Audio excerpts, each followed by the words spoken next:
Parlay with Padre podcast. Hope you're enjoying the podcast so far, the episodes we've done. If you haven't done so already, you might press the red subscribe button on YouTube or the follow button on Podbean for notifications of further episodes. This week, I'm delighted to be joined by a fellow podcaster, Sean Amo Hamilton, who co-hosts Amo and Danny's Irish Anfield Road, based in Northern Ireland. And in recent days, he's also branched out to BBC Radio 5 Live, which we'll come to in a bit. Not only that, he's had minor roles in Coronation Street, Shameless, Marcella, Hollyoaks, been on Blind Date, and has also raised £20,000 for Meningitis Research Foundation in a charity match against Manchester United fans. So, Amo, thank you very much for coming on the show today. It's great to have you here, and I'd also like to thank you for your time over the last couple of months with advice and questions about setting up my own podcast. It's been invaluable, really, so thanks a million. No problem at all, buddy. Thank you for having me on. Some introduction, thank you, pal. I've been about like a horse handbag, haven't I? But yeah, no, thank you so much. Pleasure to be on. I've only done one thing like this before, so I'm quite nervous, but let's see where it leads. I've watched a few of your other podcasts, and I think the good thing what you're doing, buddy, is that it can go anywhere and you go with the flow. So thank you for having me on. And I don't know if it's that interesting, but we'll see. It's good to kind of be open and honest, and it's like a therapy session as such. So we'll see what happens. Well, I think people will find this story interesting, Amo. And I suppose one thing I'll give you great credit for as well is, you know, you've been an inspiration to me in setting up my own podcast. You're one of the people that inspired me. Right. Thank you. Danny, and I particularly enjoyed. I particularly admire how you're bringing two communities together in Northern Ireland, the Nationalists and Unionists. It's cross community. You've both Irish and British flags on your logo, and so that's really good. And the way things are going at the minute, unity and having a distraction from issues outside of football is needed at the moment. So you're doing your bit to address that. So, well, as I say, we're two Scousers that both ended up in Ireland, Northern Ireland, depending how you see it. Danny kind of ended up in like a bit of a kind of one side of Ireland as such, and I end up on the other side as such, both at the same time, but so far apart. Then for a couple of years, we end up coming together. We always knew each other from a football team and stuff, but we that wasn't the original plan. The original plan was just to set up our own podcast and talk about Liverpool and see where it went. Obviously, where it's gone now is just beyond belief, to be honest. But yeah, it's been a lot of hard work put into it. And as I say, when we got the flag design, the logo designed, it was very important that we didn't, you know, we're called Amo and Danny's Irish Anfield Road, but it's very important to make, you know, everyone from Northern Ireland, if that's how they see it, involved as well. So it was very important to have like the cross flags, and it's, you know, it's something we're proud of. But I mean, as two Scousers, which I'm sure we're going to talk about this as we go on the show, as two Scousers, it's not a big deal to us. It might be a big deal to some people over here, but to us it's not, because we don't have that kind of the years of history kind of dragging us down, really. God forgive me for saying that, and I'm sorry if I offend anyone, but I'm fascinated by the Troubles and how we're all starting. I've seen both sides. I've lived up in Lisbon, and I live in Strabane at the moment, so I've seen both sides. Anyone listening from Ireland or Northern Ireland will know that's two very different parts of the country, such. And I've lived through both sides of it, and I think for me, I don't care because I'm a Scouser. And as I say, I'm not an Englishman. I'm Scouse. Let's put it that way. As Mason Owen says, which is a great track. So, and it's tailor-made. I think the whole situation, like two Liverpool lads, pure neutral. You've come in an outside perspective. You've done a podcast. It's great listening every week. You've some great guests on it. Previous guests who've been on, just to give an example for people who want to follow the guys on Podbean: Howard Gale, the first black player to play for LFC, former goalkeeper Chris Kirkland, Jamie Webster's backup colleague, you could say, Kieran Molyneux. I've seen Kieran Molyneux and Jamie Webster play in Cork as part of the Boss Knights. Yeah. And most recently, George Sefton, the voice of Anfield, who's bringing out a book. So again, it's been great having you as a contact as well, Amo, because you're watching the guests you've had on. it's inspiration as well as giving ideas for my own. Well, guests as I well, say, you know? actually, the one person you missed off there was Neil Mellor, which it all started with him. And it literally, people get in contact with me all the time. How on earth did this happen? How did you get all these big guests? I tell you what happened with Neil Mellor. I was in Liverpool on a night out, and I bumped into him. And I asked him, I said, listen, come on my podcast. And he went, yeah, no problem. Yeah. And he followed me on Instagram. I talked to him a little bit. Woke up the next day after having a few drinks thinking, oh, no, I'm like pesting this football. He's going to think I'm a weirdo. Offering him money and all kinds. It was mad, but I was drunk, you see. And anyway, next day he kept to his word. And a week later, we done our end of season review with Neil Mellor, which just happened to be the season that we become champions of England for the first time in 30 years, which is just amazing. And I mean, you mentioned those guests. If we just stop completely now, we've left a mini legacy. And as I say, going back to the flag thing, it's something that the original plan of the podcast, believe it or not, was to let the rest of the world know how big Irish fans and Northern Irish fans are over here and how much they support Liverpool. That was the whole kind of point of it. And it's kind of took a bit of a mad direction to where it's gone. So, yeah, proud of it. And as I say, it's been a long old road getting to that stage of being like a successful podcast, if I could say that myself. But yeah, no, thank you for all your kind words. And I say we aim to keep going and see where it can land. And there's some big plans that I can't really mention now, but if people just make note, they are big plans. We're not just looking to keep it the way it is. We've got dreams and ambitions that I've shared with yourself in private. Yeah. And hopefully they come through. But we'll see. Yeah. So today, though, we're going to get an insight that you might necessarily see on Amo and Denny's Irish Anfield Road. We're going to get a bit of background on your life and how you ended up on the Emerald Isle, and I suppose your life story, basically. So before we get into that, you have your tea out as well. We're going to wish cheers and good health. Great to have you here on a Tuesday morning. It's a good Pogue song as well, actually, Tuesday morning. I don't know if you like the Pogues or not, but they have a song Tuesday morning. So I when I was 20 years of age, and this is a true story, I don't believe. I used to work in a milkshake bar in Liverpool, one in Liverpool. And as we were working, they just opened the Echo Arena in Liverpool, which is the big stadium. And they offered us free tickets to go and see the Pogues. And at that stage, I knew nothing about Ireland or Irish culture, or also I knew how they sing that Christmas song. And I always regret that because I had a chance to see the Pogues for free. Never went. So I'm fully aware of who they are. Shane McGowan, fascinating story. And I do know who they are. And I don't know that particular song right enough. But yeah, a wee story there to start off. I could have went to see them live free, but I didn't take my chance. Oh, well. I know.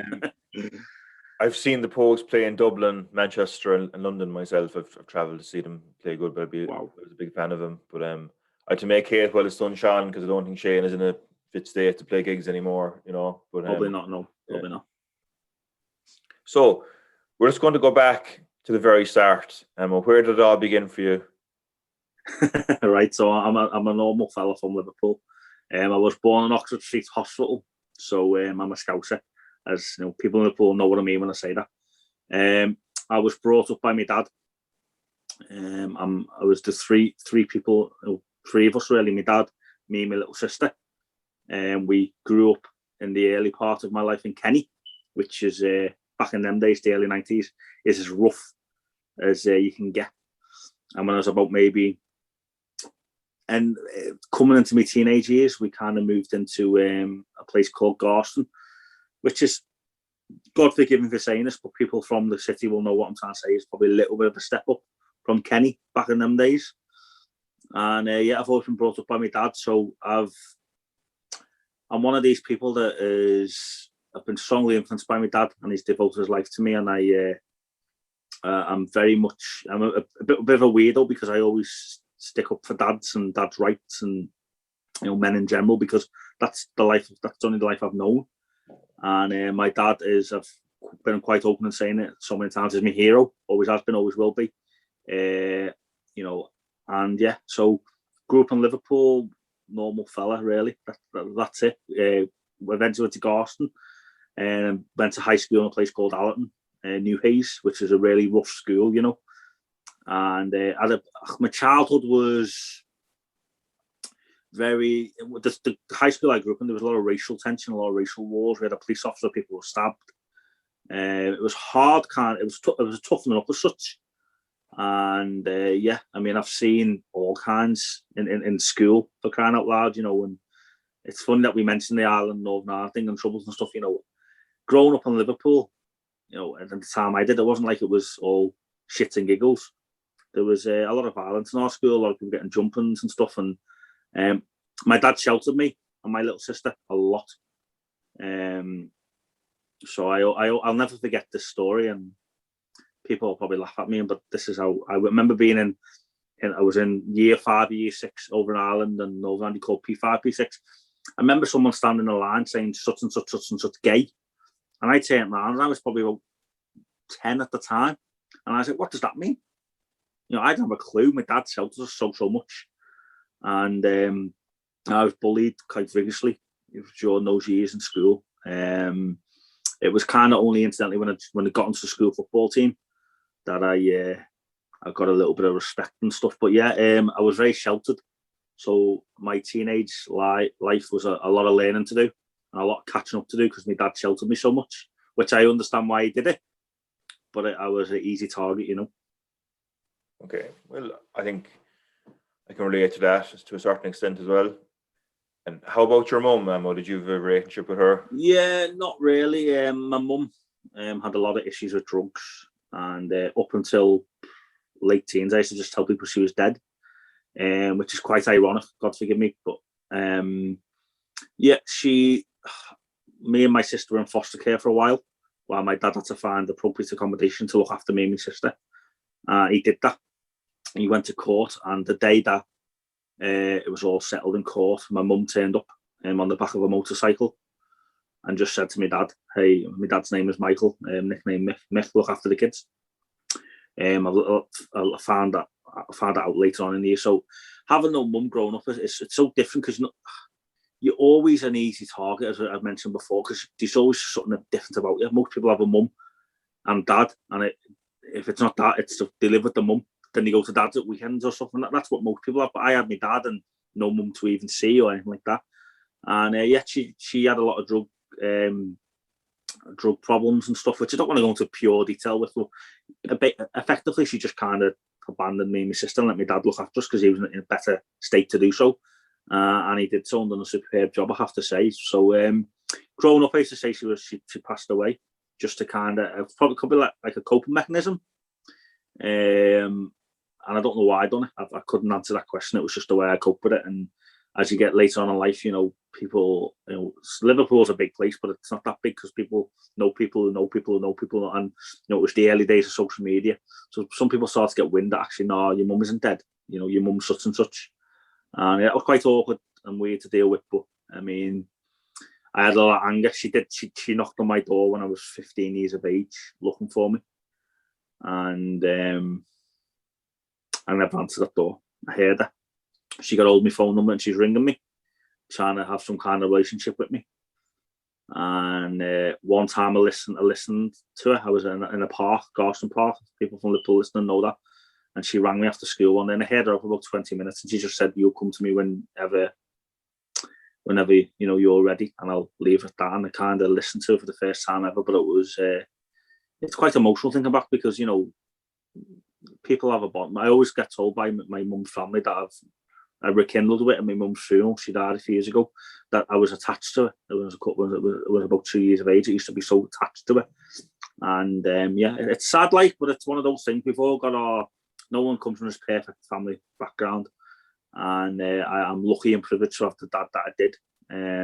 He's still here. Unfortunately, he's got dementia, and he's in a care home at the moment, which is awful. But I love him to bits. And I feel lucky to have had a dad that I have, as opposed to not having a mum, you know. Do you have any regrets about maybe not accepting the olive branch from her? Yeah, I do, mate. I do. I have to say it's a big regret. My mum passed away about 2.5 years ago, and I was actually looking for her at the time. I really wanted to kind of like get out. My oldest boy Logan, he's 7 now. He was about probably 4.5, 5 at the time, and I wanted him to know a granny over in Liverpool. And as I was actually looking for her, it turned out that in the process of me looking for her, she actually died during that process. And it was actually a week before Christmas, and it was just one of those things. It was what can you say? Yeah. She led the life she did, and it's sad. She died far too young, and people sometimes say maybe it was fate that you got to say goodbye to her at a funeral. I've met family since, which is brilliant. I've got some aunties that I'm so they're amazing to me. I'm so grateful for them, and I met them at the funeral, and I got to say goodbye, which was kind of nice, but I didn't get to see her in person, which is a shame. But I mean, hey, it's a sad story. It is. I mean, I can't hide away from that fact, and it does get to me. But there's some people that have worse situations. I'm always one of those people, look at the bright side. Like, there's people that have worse situations than me, and I try not to divulge into it, but some people don't realise how much it does hurt at times, because Mother's Day just passed recently, and it's helping me. I hate it, can't stand it. And as I sit there and try and make it all about my current partner and her at the moment and stuff like that, and you see everyone else celebrating with the mums, and you just be angry. But I mean, it's that normal. I'd say that's a normal emotion. So absolutely, yeah. I mean, it's one of those things. It's totally understandable why you had that reaction, though. So I wouldn't be too hard on yourself. In the years, in the intervening years, you're angry at the time. You know what I mean? And yeah, well, that's it. A lot of people said that. Don't feel too kind of. That's the thing. I was in the Liverpool Echo. I'm sure you've seen that before at the time, playing football, and I cut out a little slipping from it, and I wrote a wee note. I was like, listen, I'm doing great. I'm in the Echo. So arrogant as a 14, 15-year-old, so arrogant. And it was just basically like, I don't need a mum. My dad is my mum and dad, and I was so loyal to my dad, and I do regret not seeing her, but you just have to live by your decisions, don't you? That's kind of how we all live our lives. You have to just own them, don't you, really? Yeah. And if you made a decision at 15, 50 years of age, you have to own the decisions you're making, the life that you're living. And it's sad. I know it's sad that there's nothing happy about it, but I suppose you just have to get on with it at the end of the day, don't you? Yeah. And look, you had closure. It was good for you to have a bit of closure anyway, seeing her at the funeral or whatever, Yeah, well, that's it. Yeah, as I say, it was awful because it was over Christmas. So she died on the 20th of December, 2018, and it was mid-January before she got buried, which is, that's how funerals and things work in England over Christmas and stuff. So it was a long time dealing with it over here and stuff, but it is what it is. And yeah, that's a year to the day later, my youngest son Leo was born. So that's fate. Yeah, absolutely. It's simple as that. I know she watches over on me, and I've got some nice pictures. I've heard some nice stories because I've rekindled with family at the funeral that I didn't know existed. Really, didn't even know they existed. And there you go. But yeah, I mean, it's sad, and it definitely has a place in my heart, and I definitely feel sadness and a wee bit of anger towards it. But you deal with that emotion every day the way you see fit, and I'm a stronger person for it, Yeah. And she'd be very proud of you as well, man, to be fair, you know what I mean? She has to be very proud of you, like the man you've become and that, so. I hope so. So, buddy. Thank you. I hope so. You have Irish relatives as well. Your nan is from Cork on your dad's side. Yeah, so my granny Teresa, so that's my dad's mum. Her family originated in Cork, a family called the Dwyers. Couldn't tell you a lot more, but I know there's a saying of everyone's got Irish in them in the second or third generation. We've all got Irish in us, and it's true. It all goes back hundreds of years ago from the ships back and forth, and I'm no historian, but I know that you won't go. Most people in Liverpool got some kind of Irish in them. That's just it. And so my granny's family, the Dwyers, originated from Cork. Very good. It's interesting, actually, Dwyer's from Cork, because my Ian Rush bunk-in story to the VIP room was in Dwyer's pub in Washington Street in Cork. So interesting connection, Liverpool. I've heard that story. Very funny one. Yeah. So, look, growing up, obviously, you're a Red. You've always been a Red Liverpool fan. What were your earliest memories of being a Liverpool supporter? I was like developing into football. I really like football. There's famous stories my dad used to tell me of me swapping. He'd buy me a football and I'd swap it for like a lollipop because I hated football. And I got to about the age of 11 and I just wanted to fit in really. So, you know, this is the God's honest truth, and it might sound cruel or whatever, or a bit stupid, but you know, I was kind of hanging about the kids, waiting for someone not to turn up or the numbers to be uneven to play because I wanted to fit in. So I'd do that, and then eventually I got a game, and eventually got invited down to play football on Saturday morning. I had like a second cousin that kind of, you seen, I got bullied in school, and it was like my second cousin, or I don't even know if we were cousins, to be honest. I think that his dad might have just been mates with my dad back in the day. And he just kind of, I think someone said to him, you know, quietly, keep an eye on him, you know, don't let people bully him. So he invited me down to football, like outside of school. And yeah, I just slowly got into it then. My first match that I went to at Anfield was Liverpool, Sheffield United. And we were discussing off air the first two goal scorers that I've seen at Anfield score. I don't know if I want to mention them or not. Should I? Or Absolutely. Sure. It's part of your life, man. They're part of your life, sadly. Yeah, well, yeah. I mean, my first goal scorer I've seen live was Eladji Bloody Diouf. And then it was in the League Cup semi-final. And then after that, it was 1-1 after extra time and aggregate. And then Michael Owen scored the winner. I remember Michael Owen scoring the winner in extra time. It was right in front of me. And to see that first trip to Anfield, I know this podcast isn't all about football and stuff, but football fans or not, I know you probably have a good few football fans that listen to this, and see that first trip to Anfield, see when you walk up the stairs and you see the pitch and you see the stadium, it's just like nothing else. And the atmosphere for a League Cup game was unbelievable. It was a nighttime game. I would advise anyone that's going to a match for the first time to go to a nighttime game. Obviously better than the European Cup, but we'll not talk about that right now. The things are a bit awkward, but yeah, it was unbelievable atmosphere, and from that moment I really become a big Liverpool fan then, and it's part of my identity now. And as I say, it's something it's a huge part of my life, especially being in Ireland there now, and I am like, it's like, oh, there's Sean, the Scouser, massive Liverpool fan, doesn't shut up Liverpool. And I'm sure I do people's head in because I don't shut up and I'm very opinionated. But yeah, huge Liverpool fan. And as I say, Liverpool Football Club is more than a football club. It's an institution in its own right. And I try and convince my partner every day about this, and she doesn't give a toss. She really doesn't. But it really is. And as I say, those early days, become a Liverpool fan a bit later than everyone else, catching up on the history, going to games, playing football. It's just been a part of my life that has been such a release for me. And to be part of the wider Liverpool family is just, it's an honour really, because there isn't a club like it in the world, and every other club will turn around and say there is, but there's not. I have so many football fans say to me, "Oh, Amo, Liverpool fans are the best." I have to say, I admit it, and yeah, it's just the greatest. Me and you are part of a family, buddy, and we do know it, but other people wouldn't realise the connection that Liverpool fans have, and yeah, so big Liverpool fan growing up. It's funny actually you mentioned about only getting into football just to fit in, because I was similar enough myself as well. And to think 30 odd years later or 25 years later, we're both hosting podcasts that are strongly into football is just ironic and quite nice. Similarities, yeah. Just with regard to your acting career, Amo, you've had a few roles in a few very famous shows.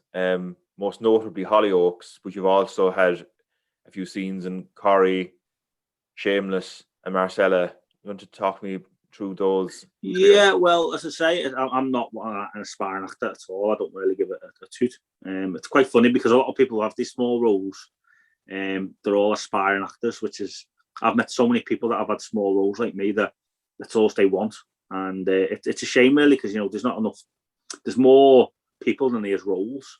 I've just been fortunate. I got approached on the street one day about being an extra and model when I was about 18, 19, which is a bit mad. I thought nothing of it, signed up for it. Next thing you know, I called to be an extra in Hollyoaks. Was an extra in Hollyoaks, a few episodes. Months went by, thought it was class. Just being an extra was amazing, being seen. It was just at that time, you're 18, you're 19, you're like, wow, I'm at X and Hollyoaks, it's class. And one time I got approached by, like, I don't know if it's a producer or whoever it was. Listen, we're filming such and such next week. I work with these. We've got the small role, which all it was a photographer. But at the time, I got chased by the main character. I forget his name. But he was like the bad boy, Warren Fox. He chased me. And there's a few other little scenes. So, I was actually, when I had got the part, then I was like chilling with the main cast, which was a bit weird because when you chill, anyone that has been an extra before knows you're just chilling on set and you're literally sitting around for ages, and then they'll be like walk past, it's like that, and you get to know people and chat and stuff, and you're there for hours and you bond and stuff. But I was with all the cast for like 4 episodes, about 2-3 weeks, and it was very awkward. I didn't know what to say to them. You're just sitting there and you're like, oh hello, I only said a couple of words. One of them was shown, one of them wasn't. But there's a good few scenes. I played Dave, the photographer, and it was really good. And obviously got other little parts in Hollyoaks and Coronation Street, and there's a Shameless as well, you mentioned, but that was just extra work. And it's good to be behind the camera. I'll tell a funny story from Hollyoaks. There was another day where there was a kissing scene. And if you get a kissing scene, you get more money. It obviously gets shown. And as an 18, 19-year-old lad, you get to kiss one of the cast of Hollyoaks. And I was absolutely buzzing. I thought, yes, here we go, Where do I sign, Yeah, exactly. It was just so like kind of, I was buzzing. And they called me over. I forget the character's name, but they called me over. Right, you two kiss. And I remember saying to her, like, how should I do this? How should I kiss? And she looked at me, and I mean, at the time, I don't want to go into too much detail, but I was a 19-year-old lad that just was like, what? I was like, wow, do we do this properly? And she's like, well, she looked at me in the eye, she's like, well, I only know one way to kiss. And I was like, right then. So I got all excited about it. And about 2 seconds later, one of the directors went, not him, he's too tall. So they put me out, and they got another boy that was smaller, that didn't look too bad. And there was my dream gone then, which is quite mad. But it's always a funny story. And then obviously Marcella most recently. That's through an agency over in Ireland, Northern Ireland. And it was quite a big part and quite proud of. And I mean, I would have loved to maybe add a bit more time to prepare to get the pounds off, but still proud of it. Fair dues. The Shameless experience. I'm a fairly big fan of Shameless. I enjoy it, and I think it's ironic how in a show set in Manchester, the main gangster family has like an Irish dad and a Scouse mum, Yeah, so it's not a bit biased at all there, show producers. But what, I know you're an extra in it, but can you kind of talk through the role you had, we'll say? Yeah, it was just a couple episodes. I was in a nightclub, but I always remember Shameless. First day on, I got the train up to Manchester. And I was a regular doing this because I used to be in Coronation Street all the time. So I always do the morning commute. And people that do extra work, or maybe people don't realise, you have to be on set at like 5 or 6 in the morning, sometimes 7 in the morning. And, you're getting like the first train from Liverpool to Manchester, which is, it's really daunting, especially at that age. You haven't really travelled that far on your own and stuff. But on Shameless, I remember seeing him alone. I walked in like the back entrance to like where we were shooting and stuff, and I opened the door and actually hit her. And she's like, "What the hell? Who was that?" And I was like, no. Of all people to hit, like, Jesus Christ. I know. It was any Mimi or something like that. Yeah. But one thing I do remember about Shameless, which is probably some minute detail, but I remember that like all the food was free. Like the extras kind of sat with the cast. Is in a lot of other productions, you had the cast in one kind of section and the extras in another. On Shameless, everyone was just kind of together, which was good. But I mean, what people forget as well around a lot of those actors on Shameless, they were up and coming actors, and a lot of them weren't established. And you look at Hollyoaks and other soaps, a lot of established actors come in. Not all of them, obviously, some are new, but in Shameless, most of them were just first time actors, so that there wasn't a big kind of separation, which I found quite good. But yeah, I mean, I worked in Manchester quite a lot at that age, which was interesting to say the least, She was sound enough about being hit by mistake, though, was she? Yeah, I can't remember. If I think back, she's like, "Oh, bloody hell, what was that?" or something. And I was like, "Oh, I'm well sorry." But I think she forgot about it a second later. I was mortified. I was like scared to like get eye contact. for the rest of the day. But there you go. It was funny. I couldn't even say what episode meant that long ago. I was like 10, 12 years ago. But I was in a nightclub just dancing. I remember what I was wearing, so I'm sure if I looked through it, went through all the episodes, I'm sure I could tell you which episode it was. It was towards the latter ends of I think maybe season 3 or season 4. But good times. I lived in Manchester. I have a dirty secret here, but I lived in Manchester very briefly for a summer when I was 20. Everyone makes mistakes. No, yeah. Everyone makes mistakes. That was a huge one, but no, it happened. My cousin he'd been in the house the year before, and he met this Aussie girl, and she came back over a year after, and I said I'd go over and I'd live with him for a summer. You know, it was kind of a house where you kind of paid rent by the week, and it was an Irish landlord and stuff. So I lived in Stretford, quite near Old Trafford. Old Trafford, yeah. So yeah, I could smell the place every day. But I remember. Well, I have a secret there, so it's not something I can't really be secret. I done an advert for Betfair, so it's a betting company called Betfair, where I actually played the role of a Manchester City fan, and I get my Tevez shirt and I throw it into a skip. It was a time when Tevez went from United to City, and it was like all over the news. And I always try and forget about it, but about a year ago it popped back up. It was getting shown on TikTok of all places, and everyone was going, "Amo, was that you? Is that you?" There's another bit of TV work I've done, and I have to say that I played a mank. But hey, listen, I was paid good money for it, and I wouldn't do it again. So what can you say? Everyone makes mistakes. That was a Man United fan, though, wasn't it? If it was a Tevez shirt being ripped up. Well, at the time, it was like the two Manchester clubs coming together to kind of have a go at Tevez, and I said, listen, I'm not putting a United shirt on, but I'll put a City shirt on. Okay. And at that time, City weren't that good. But you see, why mine was shown over and over was because the idea was you get your shirt, you pick it up, you throw it in the skip, and it was like trash your Tevez t-shirt. And people can get it on YouTube and Google, and so I'll probably send it to you, you can put it up or whatever. But I threw my shirt and it kind of like lands on the skip and like hovers in and out of it. So it was like a good shot. So that's why mine always gets shown over and over again. And it was a bit of a crap shot, really. But at one time I did get paid to play a mank, but there you go, life.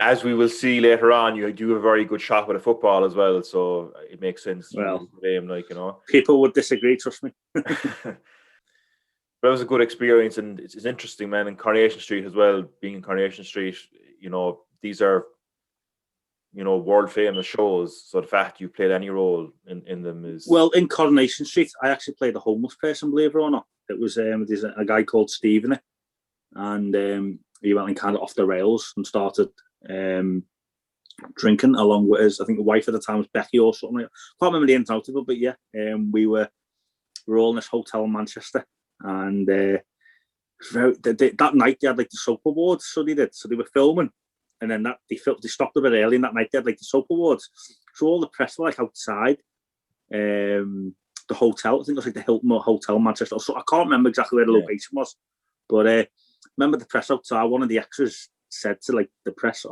we're all new actors and we're all new in the show, and so we were coming out getting like snapped and all, but really we were just extras. But we got some funny pictures, which is good. But yeah, I mean, being like next to Ken Barlow, and we were in a pub in the Rovers. No, the Rovers, people probably don't know this, but the Rovers is like the smallest thing you ever see. It's like, imagine the box room in your house. It's not much bigger than that, it's seriously tiny. This podcast is filmed in my box room, so I can well imagine it. Like, Yeah, well, this obviously another funny story. We were in the Rovers at the time, and whatever happened, we were all partying and dancing or whatever, and we were all crammed in. I mean, social distancing, no such thing in them times, but we were all there, and it was just seeing where Ken Barlow comes in. I don't know if anyone remembers it, but he cuts the plug of the jukebox because the music's so loud, and then he throws it. And anyway, so this is the scene. We've done it quite a few times. The plug was already cut and stuff like that. But but on one of the occasions he come and he cuts it. He took about 4 or 5 takes and he threw the plug and it just went boom and hit me in the head. And a character in it called Tyrone I don't watch Coronation Street, but the character is called Tyrone. He just said that this plug went bounced off my head in front of everyone. And as an extra, you're told not to look, not to smile, not to laugh, not to talk. And at that age, you do. I was only maybe 19, 20, so I was like, wow, all these actors, you know, Carla, oh my God, so fit in real life. And I'm like, what? And he's sitting there, you don't say nothing. And then Tyrone just turned around after this plug just come bouncing off my head. I'm like, where there's blame was a claim. Everyone just burst out laughing. Everyone started looking at me. And I was just like, oh no. Ken Barlow threw a plug at me. And, you know, it's just mad. But it was good times. Good times. He could have pulled a plug in his career if that claim went true. But yeah. Yeah, true.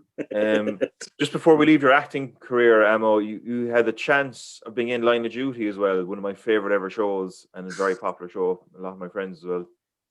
Yeah, well, I got offered. It was just a small part, but honestly, now that I'm living down the other side of Ireland in Strabane, I had to go and get a COVID test and stuff, and it just didn't pay. God forgive me for saying this, but it just didn't pay, so I turned it down. But who knows? There might be something in the future. You never know.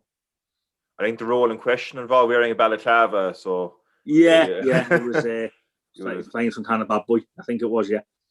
So, it was one of them where just it didn't suit or at that particular time. But that's the thing with this type, that line of work is that sometimes you got to be ready kind of last minute and be really dedicated. As I say, there's a hell of a lot of people, more people than you think, that really want to get into this game, and they're just waiting for that big break. But lucky enough, I'm just someone that kind of goes with it. If it comes, it comes. If it doesn't, it doesn't. A little bit of experience, which is good.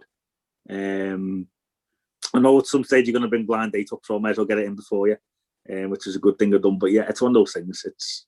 I'm happy to be on TV, and this ugly mug, people say you get it anywhere, and they're not far wrong, you know. I was just going to say that, you know, you could have been an extra in Vikings, if I don't know if you were offered that or not, but no, I haven't. No, but I've heard of the show. The beard kind of helps in situations like that. But we'll see. Hey, see, when you're in that type of game, you just kind of, I say the game like everyone else knows what I'm talking about. But when you've been in and out to like kind of that type of work, there's always something around the corner, and you just never know. I've done an advert for Coca-Cola singing Liverpool songs, which is just, that was mental. The Coca-Cola flew me over from Ireland to Liverpool, but in a hotel, and I sang Liverpool all day. I sang Liverpool songs all day, got paid for it, and I have to pinch myself. Like, and they took me and my friend out, and they done like all these special takes with just us. So when it come out, the advert, I thought, yes, we're going to be shown everywhere. And they didn't really, you could really barely see us, to be honest with you. We were on the ferry across the Mersey, and I was just gutted because I thought, well, they put all this money into me, I'm going to be featured. And I was telling everyone about it, and then I wasn't. But then about 6 months after that, another advert come out, like it's like a same advert, but just a different cut versions of it. And me and my friend were featured so much in it. I was like, wow, brilliant. So yeah, you have to pinch yourself. I really do have to pinch yourself with some of the things I've done. But yeah, some people think that you get millions of pounds for doing it as well. You don't. You really, really don't. But it's about the experience, isn't it? Thank you for reminding me about Blind Date. I'd almost forgotten. No, you didn't. No, you didn't. No one ever Tell does. me, how did that go for you? How did that? It was good. The way I looked at it, was a free trip to London, and hopefully I get a free holiday out of it. But at the time, I was meant to be one of the pickers, and I couldn't get it off work. It was a shame. So I had to ring Blind Date up after doing. I mean, the questions they ask you and the interview and it's like a job just trying to get on it, really, you know. But I eventually got on it. Couldn't make it because of work, so that was it. And then I said to him, listen, if you got another date, let me know. And he rang me back up a week later to listen. You can be one of the three, which I took. But the whole point of doing it was I'll be a picker and I'll get a holiday out of it. Mm-hmm. So when I couldn't get it off work, I was gutted. But then when he rang me back up and said you can be one of the three, I thought, well, yeah, that's still a good opportunity. So I did, and I didn't get picked. Not really bothered, to be honest with you. Told everyone on national TV that I've got smelly feet, which I got some stick for, still do to this day. But yeah, the guy that won, number 3, he only ended up picking a fishing trip to Scotland with the date, so I wasn't that fussed. And it was funny because I wanted like a trip to Iceland to see the Northern Lights, or I think there was a trip to Thailand and a trip to all these places, and the worst one was a trip to Scotland. So thank God I never got picked, because I wouldn't have been that bothered about going on a fishing trip to Scotland. You know what I mean? So it was, but it's a good experience. I just looked at it as a free trip to London, and yeah, it was good. It was a good experience. I'm chatting away to Paul O'Grady and coming out in front of a live audience, and they really do keep the people apart. It really is true. People think that you know who you know who's behind the wall or such, but you don't. They had us in like a little room, like a little changing room, I would say, and they were very good to us, give us free food and anything you needed. But say you went to the toilet or something, people were following you, so you couldn't do a running basically. But like in the changing room next to us was Ant and Death. The changing room down the hallway was Andy Murray, and then I think Will Young walked past us at one stage as well, which is quite surreal. But that was an ITV Studios in London, which was, again, it's just an experience, isn't it? As I say, it was about 3 years ago now, and I'm a little bit. I look back now, and it was a good experience, but I was a bit cringe. It's a bit cringy as well. I don't know why I look at it like that, but I think that you're going to be remembered for a lot more than Blind Date anyway, and your profile is definitely going to be a lot higher in the coming while. So I wouldn't worry about it. Thank you, buddy. When you're mentioning about a holiday bringing a woman to Thailand and part of Blind Date, I can't actually think of a worse place to bring a woman. Like, do you know what I mean? On a date, that's like bringing apples to an orchard, So yeah. Interesting choice by Blind Date there for holidays. It also made me think as well, is that how Brendan Rodgers got the Liverpool job? Kind of a blind date set of this is my 80-page dossier, Okay, wasn't that bad. No. So I was just going to maybe give a bit of background. Amo, what convinced you to come over to Northern Ireland? Well, right. My ex-partner at the time fell pregnant, and this sounds so cliche, but we literally made a pro and a con list. The pros are staying in Liverpool, and the cons of staying in Liverpool. The pros are moving to Ireland, Northern Ireland, and the cons. And I think ultimately she just wanted to be with her mum, my ex-partner, when she was pregnant, which I understood. And I was a firm believer that becoming a dad, you've got two choices: you step up or you don't. Simple as that. And it was gutting because I'd just been made captain of my football team, and I was living a good life. I just moved out from my dad's house, and I was happy enough. Good set of friends that I still have to this day. But she wanted to come back, so I did. I followed her. I come back, and that's it. Really, there's no big fairy tale. It was just a case of after my upbringing, I would never have thought to myself, if I ever have kids, I'm never going to abandon them or be like a part-time parent. I'm going to be there. So I come over to Ireland, and I think looking back now, it's one of the best decisions. Probably brave at the time, being so young, but it was one of those things where we decided on the Thursday, and on the Sunday we were on the boat over. It was just like that. We didn't actually. I always remember a funny story. We had a hamster, me and my ex-partner, and I remember her father was like, "Why the hell did you bring the hamster over?"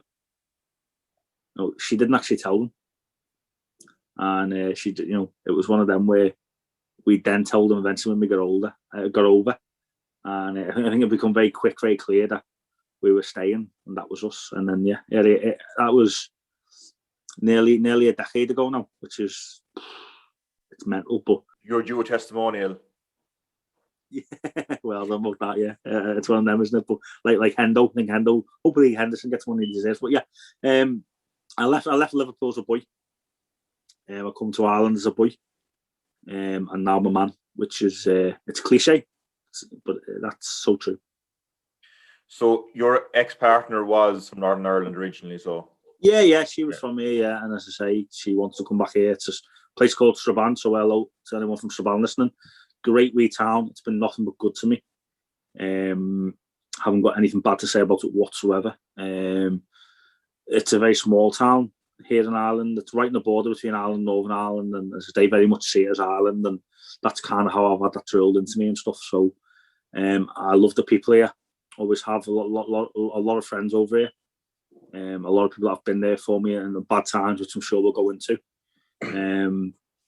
But yeah, I have to say that it's probably the bravest and the best decision I've ever made to move over here, and it's been the defining of me as a man. And say my son Logan and now my son Leo here.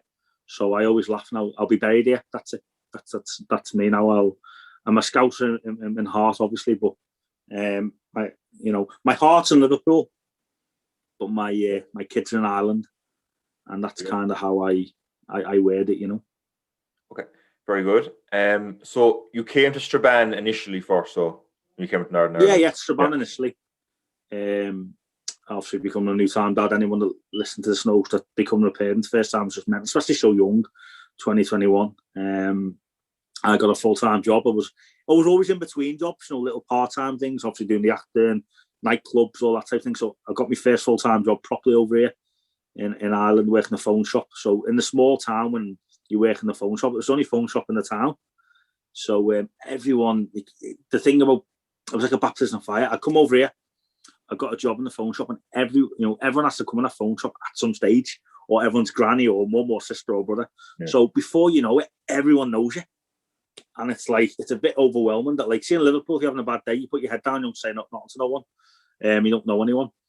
In Strabane, my walk to and from work was 15 minutes. You'd see 100 people and you have to say hello. You know everyone and everyone knows each other. As it's downfalls, it really does. Because people like to talk, which is, you do get kind of drawn into that kind of small town culture. Everyone wants to chat, which I really no time for, really. Mm-hmm. And I don't particularly like, but it's nice because if you're having a bad day, someone say hello or chat away to you, or I heard this about you, Sean, or well done on the podcast, or whatever. It's good for people to kind of, it's good to have familiar faces, even if you don't know them personally. It's good to kind of semi-know someone. So I do like the small town life now. I've adjusted to it. And I say I have nothing but good things to say about the town of Strabane. It really is a home from home. Did you stay in Strabane the whole time, or have you been in other parts of Northern Ireland? So so how can I put this? So long story short, I separated with my ex-partner, and I stayed here in Strabane, which was really difficult on my own. As difficult as, you could imagine for someone being on their own, no family. It was so hard, but I stuck at it and stuff. And then, it was one of those situations where I could have went back to Liverpool and I was tempted, but I didn't want to leave my son Logan at the time. It was just something I could not do. I was so close to him. But like that. I had a new job and stuff like that. But eventually, I kind of left me work because I wanted to kind of seek different goals and different kind of ambitions. And I met my partner now, my now fiancée Larissa. And within like kind of the first 6 to a year, she was a nurse up in the Royal Victoria Hospital up in Belfast there. And so I was back and forth from Strabane to Belfast because we were dating and stuff. And it was going well, but it was kind of exciting to see the big bad city again, back to the city life between Belfast and Liverpool. There's a lot of similarities. Mm-hmm. And I started looking for my mum. Unfortunately, she passed away. And when my mum passed away, I just got this overwhelming kind of, life's too short, just jump at it. And I didn't want to leave Strabane because of my son. I didn't want to. It was simple as that. I didn't want to leave Logan. But there was a part of it just saying, you've only got one life, live it. Belfast, it was actually a place called Lisbon, right next to Belfast, up in Northern Ireland.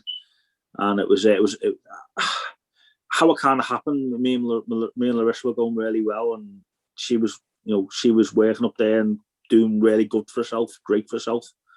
And I didn't really have a job. I was back and forth. I was just kind of I was doing a bit of bar work and stuff like that. And eventually, I thought, right after my mum passed away, I got this kind of lease life. Right, boom, I'll take the plunge. We were paying 2 houses and stuff like that, and traveling up and down, seeing each other. She's originally from here, but she was working up there. And took the plunge, went up to Belfast, well, Lisbon, more or less Belfast. It was literally right on the doorstep. Mm-hmm. And that's where we joked, we were chatting off air, where I've seen both sides of kind of the religion type of thing. Mm-hmm. And where like the podcast come from, because when I'd done that, I ended up being closer to Danny, which is we started playing football together. But long story short, we moved up to Belfast, worked in a Liverpool shop for about 6 months, which was good. Went back to phones in a different franchise as such, but also got a part-time job on a football show called Last Fan Standing, which was kind of my baptism of fire into kind of like presenting. And that's kind of how it all kind of started with the podcast type of thing, Very good. I actually worked, one of my first jobs was at Liverpool Football Club. I worked in the VIP boxes. So two times in my life I've worked for Liverpool Football Club, which is good. Being on the same payroll as Mo Salah. Great stuff. What was that like actually working in the hospitality area and the VIP area in Liverpool? I worked in Steven Gerrard's VIP box, so I did. I worked in his box and I waited on his family a good few games. But my boss at the time, so long story short, my very first job was at Aintree Racecourse. When I say job, proper job. And I remember like when the Grand National happens, all staff come from everywhere. Long story short, a guy come from Liverpool Football Club and worked at Aintree. And he was like my boss, but he didn't know where anything was. He was like my boss. I helped him out and showed him where things were, and he was very grateful of that.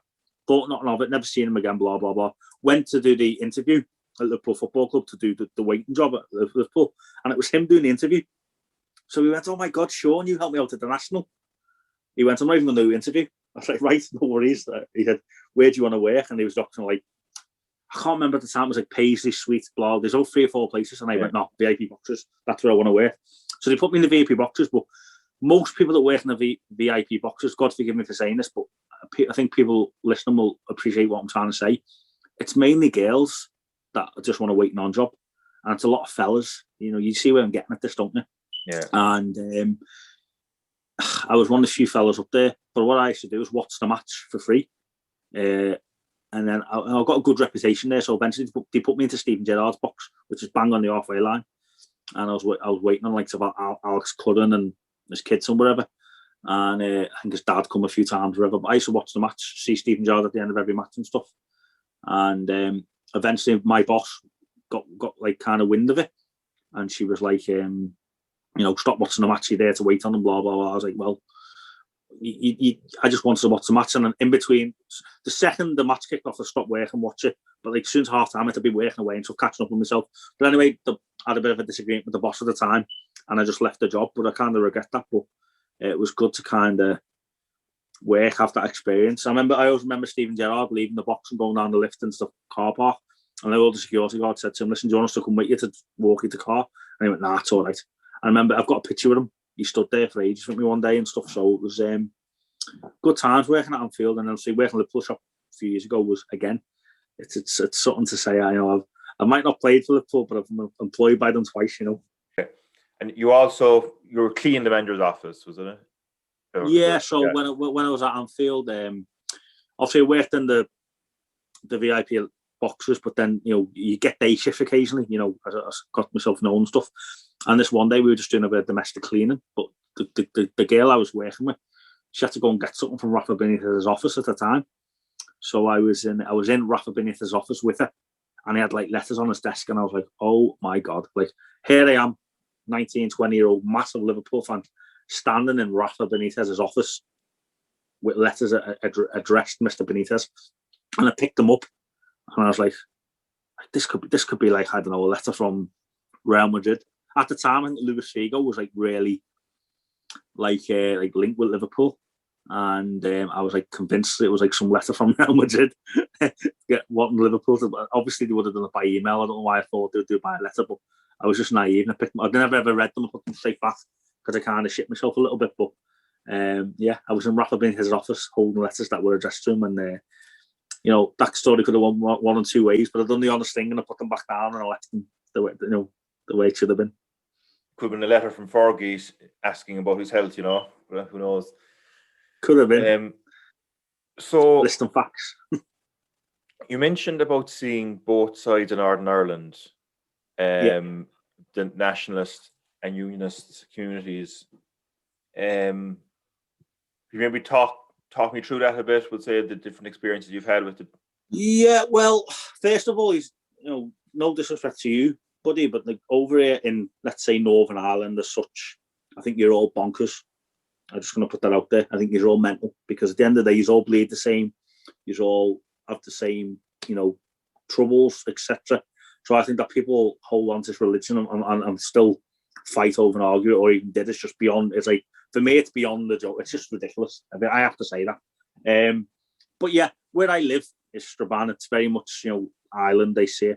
But where I lived up in Belfast, Lisbon for a couple of years, it's very much the opposite of that. And I worked briefly at a place called Stena Line, which is the boat that goes from Liverpool to Belfast and back and forth. And I remember like saying to a boy there, I was like, this is the God's honest truth, and I'll never get over this. And we were just chatting about football, and he was dead sound, and I was like, this is great, have a bit of banter and work about football. We've all been there in work where you just need a bit of banter. So I was like, do you know what? It's actually easier to get tickets in Ireland than it is in Liverpool sometimes. Because I get tortured for Liverpool tickets all the time, still to this day. Just because I'm from Liverpool, some people think that I can get tickets to the match, but it doesn't work like that. But we were just chatting away. I was like, do you know what? It's easier to get tickets in Liverpool, in Ireland than it is in Liverpool. And he went, yeah. And I was like, and he kept looking. I was like, what do you say? I was like, it's easier to get tickets in Ireland than it is in Liverpool sometimes. And he went, what did you say? This is really, it kind of went really awkward then, because like I've just said, it's easier to get tickets in Ireland than it is in Liverpool. And he was looking at me and he went, you mean Northern Ireland? And I was like, that moment there, I was only up there a couple of months, and I was taken back then. And I was like, wow. And he just took a disliking to me then. And yeah, I mean, I've had a few comments as well over here, English this and English that. But I'd say on the whole, my opinion is this, and not that probably anyone cares about my opinion, but here's my opinion. I think that the peace process happened, and they had the Good Friday Agreement and all that crack. And I've dug into a little bit of history. My opinion is this: is that they're just as bad on both sides. That's my opinion. You've got hate on both sides. The everyday person, in my opinion, doesn't really give a toot. But then, soon as they've had a drink, and soon as they've got a chance to be, loyalists or national or wherever you want to put it, as soon as people have a chance to kind of, I don't want to say this, but be a little bit kind of cunty. God forgive me for saying this, but as soon as people have a chance to be a bit of they do, and they thrive on it, and they think it's funny, and all what's kind of happened on recently, little things that have happened over, we all know what we're talking about. I think it's a shame, because the idea of all what went on back in the Good Friday game stuff is that this generation that we have of teenagers growing up now, they should be past all that. But a lot of people say over here they'll never get past it. And I mean, seeing both sides, I think just both as bad on each side as such. And I am quite lucky to be kind of have no opinion either way. And it's a kind of privileged position to be in, to see other people have their opinions, because you do laugh to yourself, because you think, you know what, it doesn't matter. But people tend to not care in our generation and our age group. It's people a bit older and people that have a drink. I think they start getting all kind of. I used the word cunty, and I mean that being honest, because what does it matter what your religion is, But soon people have had a drink and they want to get out there. I think it just personally, my personal opinion of it, if I have to sum up, it just gives some people, a small minority, a chance to just act like scumbags and get away with it. That's my opinion. People jump on it as a small way to act like scumbags, because personally, no good has ever come from it. Generally, people accept it now. People don't, people accept that if you're going to Belfast, you're going to see flags, or you're going to part of Derry, you're going to see flags. Generally, people don't really give a toot. They laugh about it. So why does things get brought up? It's because people want an excuse to act like scumbags, and they hide behind this, whatever you want to call it. But I say we mentioned the flags in the podcast before. We living in both communities. I've seen both sides of it. I've got friends that consider themselves Northern Irish, who I completely, some of my best friends love them, and I've got friends who could consider themselves Irish, and I love them too. And I'm bang in the middle, and I just let people are bonkers. That's all I can say. Well, your podcast is very good at unifying Reds from different backgrounds and communities in Northern Ireland, and even myself, I've been in Liverpool groups on Facebook, and I've spoken to, Reds over in Liverpool who are from a unionist background and who follow Rangers in Scotland and love the Stephen Gerrard is the Rangers manager and that. And at the end of the day, we're all Liverpool supporters. It doesn't matter, in my opinion, as you said yourself, it's like who's got the best brand of Christianity. As Irvine Welsh put it in one of his books, So, and it just means, honestly, I just think it's bonkers. And that's honestly, that when I look down at it, I think it's bonkers. But, I've been in company of people that, of a certain age bracket, that they sit there and they're so intoxicated with their belief that doesn't matter what you'll say, doesn't matter what anyone says, it almost doesn't matter what will happen, that they'll just be so narrow-minded about it.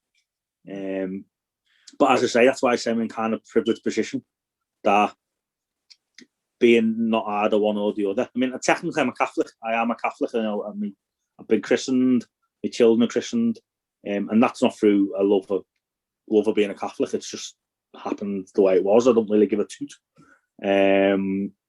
But it's just, I don't really give it, honestly. It's just mental to me. People that I know like love Gerrard. He went to Rangers, and then they hated Gerrard, and I was like, what? What? I don't see football and religion until the end. I just see football, and I'm not going to go into my deep beliefs about religion, but yeah, it's not for me. I wouldn't say I'm an atheist, but I wouldn't say I'm deeply religious neither. So let people do what they're going to do. Let's just hope that, as the famous John Lennon said, imagine all the people could live in peace. Imagine that day could happen. I don't know. It's just an excuse to be scumbags, if you ask me. It really is. Sorry, it's just true. People want an excuse to be a scumbag and to shoot people and to hurt people. And I've watched as many documentaries as I can on kind of the IRA and Unis and on all these, trying to educate myself, and I still come down to the same conclusion. It just was an excuse of a group of people to act like scumbags and put it behind a name or something and get away with it. Yeah. Like, how do people really care? Like 300 years ago, there was a king called Billy, and why do people 300 years later still care? Why? It's just a load of crap. I don't get it. And then at the same time, why are people so arsed that it's just, for me, I don't give a toot. But I mean, the one good thing out of it, I suppose, is living where I live on a border town between the north and south. Is you get to the whole, you can put I can have one step in Ireland and one step in the United Kingdom at the same time. And as there was a famous sketch on homeless incident between Canada and America, and I found that quite funny. But after that, I really don't care. I found it quite funny. I played for a football team once over in Southern Ireland called Liverpool Celtic, and I remember having to get international clearance to play, which is kind of funny because obviously it's a different country and stuff, which is quite mad. But that tickled me. But I really don't care. Honestly, I mean, it's whatever. When we were deciding this interview, when we decided on 12 o'clock, so we could see the Angelus together. So everything, so yeah, I know. Proud Catholic, right? No, like, to be honest, I was born and raised a Catholic as well, but the question I'd be asking is all these people that are proudly Catholic and proudly Protestant, how many of those go to church on a Sunday? That'd be the argument I'd be making, As I say, it's better to be a good Christian and a good person than going to, than wearing religion as a badge of honor. Do you know what I mean? It's kind of honestly, I hope I don't offend anyone, but if anyone from Strabane or Lisbon or Belfast are listening that know me or friends of it, I hope I don't offend anyone. But I honestly think it's a load of balls. It's just it means absolutely nothing to me. My religion's Liverpool Football Club. That's my religion.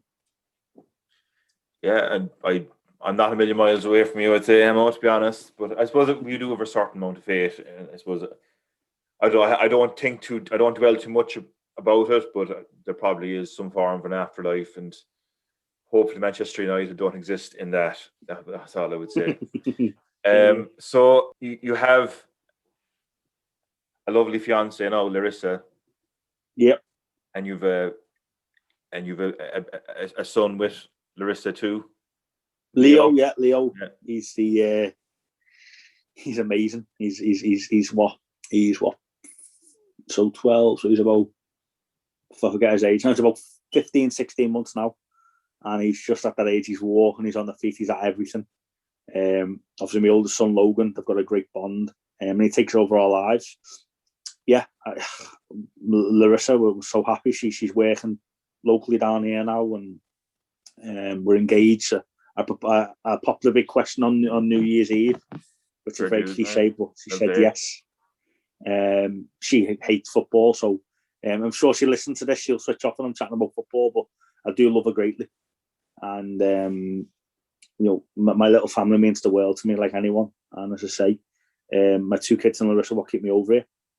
And yeah, I'm just a happy man in love, really. What more can I say? I'm proud and happy that I've got 2 beautiful children and a beautiful fiance that our little family unit, our little bubble that we call it ourselves, our little bubble. We're happy, and as I say, I see a lot of people kind of craving happiness, and I'm not fulfilled all my goals in life, but when it comes to my family life over here, I'm lucky and blessed that I have a tight unit.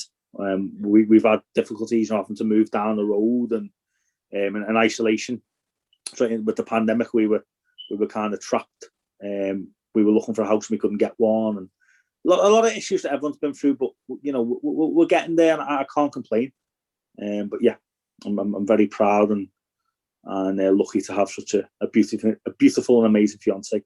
And I'm sure she'll be cringing watching this, but I have to be honest, I do love her to bits, and Leo and Logan, and they mean the world to me. So yeah, family side of my life though at the moment is perfect, and can't complain.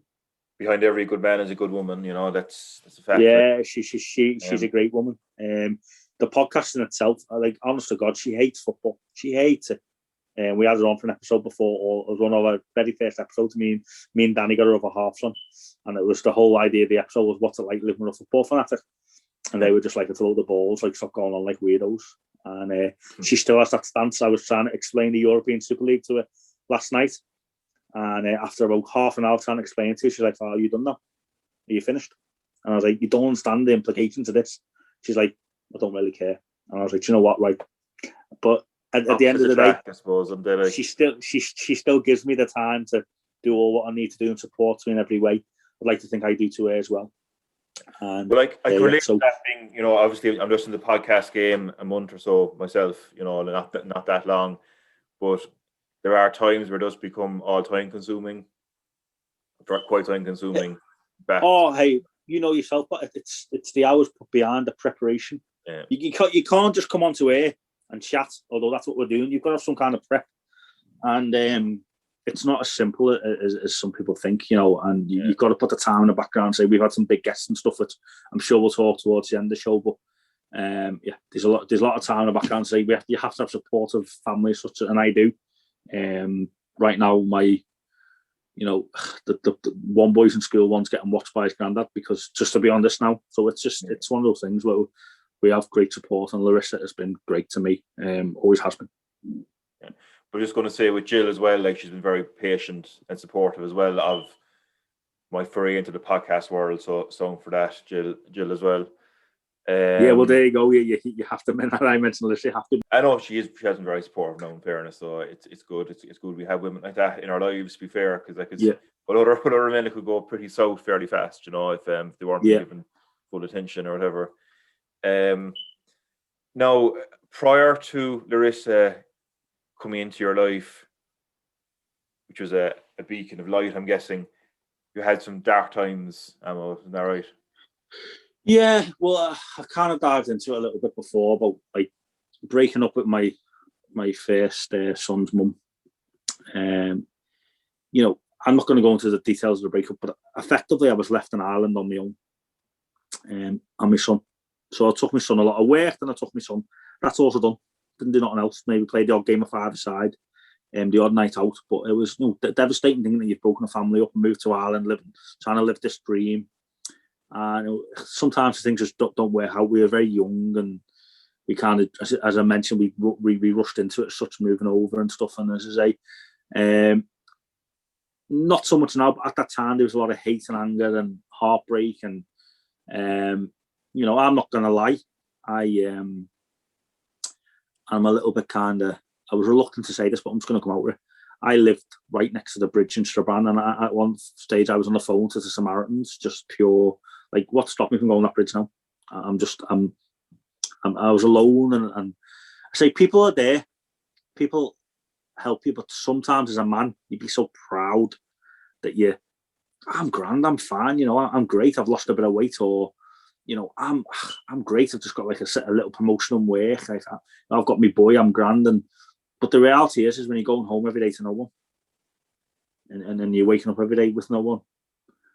And okay, I had Logan, but he was going back and forth, and it was getting to him a lot. He was crying to me, "When are you coming home, Daddy?" And it's heartbreaking. And I was alone in it for the first 4 or 5 months of the breakup. Such I was on my own, and I was living it in a small town. You live it. A lot of people talk to you, but a lot of people just want to go, "Oh, you're okay, I'm grand," and then that's it. There wasn't anyone actually there to go, to make sure I was like maybe doing my washing right, or I was eating right, or I was doing all the basic things to function. And a lot of people go through this and breakups and heartbreak, and I just kind of, I was living a life where I was kidding myself that I was doing all right, and I just wasn't. And at the time, I was so angry and stuff. And I mean, I look back now and I think it made me stronger.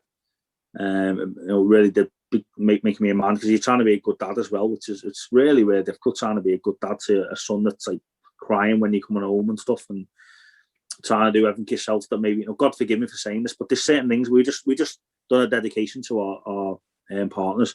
There's certain things that require a woman's touch, and I had to get all them really quickly, ironing a school uniform, stuff, just stupid little things.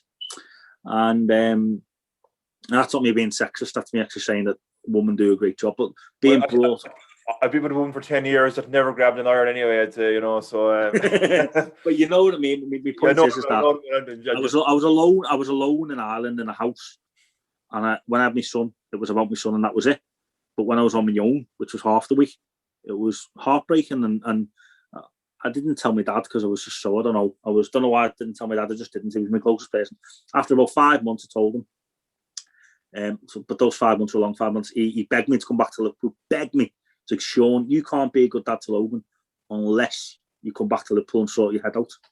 And yeah, it's one of them where at the time, like, Dad, I can't just leave my job. I'm not going to leave Logan. So you know what he did? He 2 days later, he was on a boat over to Liverpool, and he moved in with me for 6 months. And I think, honest to God, when I had meningitis as a teenager, which I know we're going to go into, he saved my life at that stage. And again, I would say he didn't come far from save my life again at that stage. But I think I was 26, 27, the first time I've ever been single as an adult, because I was single as a kid and a teenager, but that's different to being single as an adult. And I had to find myself, the whole cliche goes, everyone listening to this knows what I'm on about. You have this cliche, like trying to find yourself and all that crack. And I did, I'd done a Strictly Come Dancing locally, and I started to, play a lot more football and do a bit more things for me. And obviously, eventually, I met Larissa, and in so many ways, me and Larissa shouldn't have been together, because she lived up in Belfast and I was down here, and she was a full-time nurse doing night shift. And, I was like, do I really want to date someone that's like up in Belfast? Like, is that what I want? But in the long run, it's kind of worked out well. But I think that initial period when my dad come over for about 6 months probably saved my life. And I have to say, there's a lot of people talk a hell of a lot about mental health, and they say mental health because there's so many different branches to it. But I would say the biggest thing that affected me, and I'm being open and honest now, and I'm saying this because I hope I helped someone. I'm not saying this to kind of sympathy or not, because I'm not like that. At that time, I was so lonely, so lonely. When you go home to a partner and a child, you've got their family too, and when you have no family over here, when you break up with someone, you break up with the family too as such, and you get to know the family. And just going home every night to be alone, there was good nights where you're like, yes, Liverpool matches on, boom, handy pandy. I'll go watch Tottenham versus Chelsea down in the local bar, and I'll have a pint, because you know what, no one can tell me not to. I've got no, that type of thing's good, but you do find yourself quite lonely, and I was so lonely. So when my dad come over, it was so good, because I had company to go home to. And it's starting to ultimately everyone's fear, mate, like being alone. I don't know if I'm putting words in people's mouths, but I know one of my biggest fears is just like being alone. I don't like being alone, and that's what I did, and it was horrible, you know. Well, I think I speak for a lot of people, and especially your fans that listen to your show every week, that I personally am very glad that you didn't make that jump, that fateful night, like off the bridge in Strabane, you know, like. Well, as I say, I wasn't. Just let me clarify. I wasn't like at the bridge looking to jump or nothing. I was sitting there on the phone to the Samaritans, being like, I have no, like, my life is just gone. I don't care about nothing. So I wasn't eating right. I wasn't sleeping. It's easy to say the words. I wasn't eating. I wasn't sleeping, but I wasn't sleeping. I was waking up in the night with cold sweats and, you know, not being able to sleep and having to go do a full day's work and look after Logan. And it was just so difficult. And like, people would see in the street, and I had this bit of a, I wouldn't say reputation, but the job I had in the town was quite a respected job.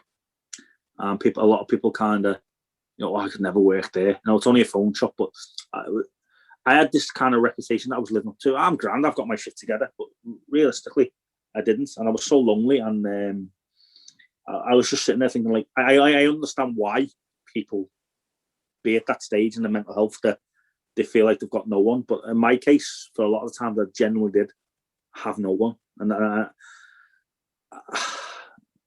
yeah, I don't know, mate. I mean, it's just where when you commit to coming over to a country, and as I say, I've done that for Logan, and the same for Leo and Larissa now, but like, you know, it's just so hard sometimes, because even now, for argument's sake, whenever, like, you know, Larissa's away working or whatever, the fact of having no family sometimes, you know, and kids are kids, you know, I'm not saying they're not my family, but having no one that's always watching your corner, like I've had my dad watching my corner all my life, it's heartbreaking.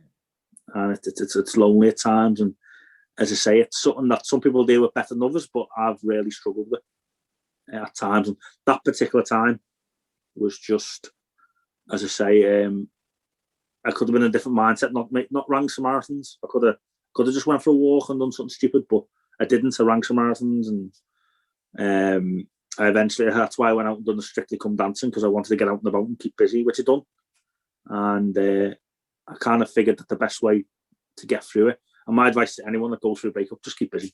It's all you can do. Keep busy, keep doing stuff. Don't think about it. Don't dwell on it, because when you get into your own head and you get lonely, it's really heartbreaking. You know. Yeah, I mean, when you've broken up with someone and you're alone, I think the best thing to do is just keep busy and keep your mind ticking. Because when you get stuck into the deep thoughts of your mind, you got nothing, and you think there's not a lot to live for. That's dangerous. So.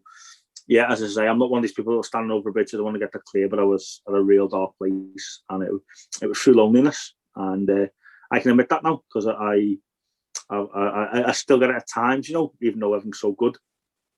Mm-hmm. It's just, you know, there's something to be said for being able to just, especially during the pandemic, of just going to a family member for a cup of tea and a tinwag, having someone that's always fighting your corner.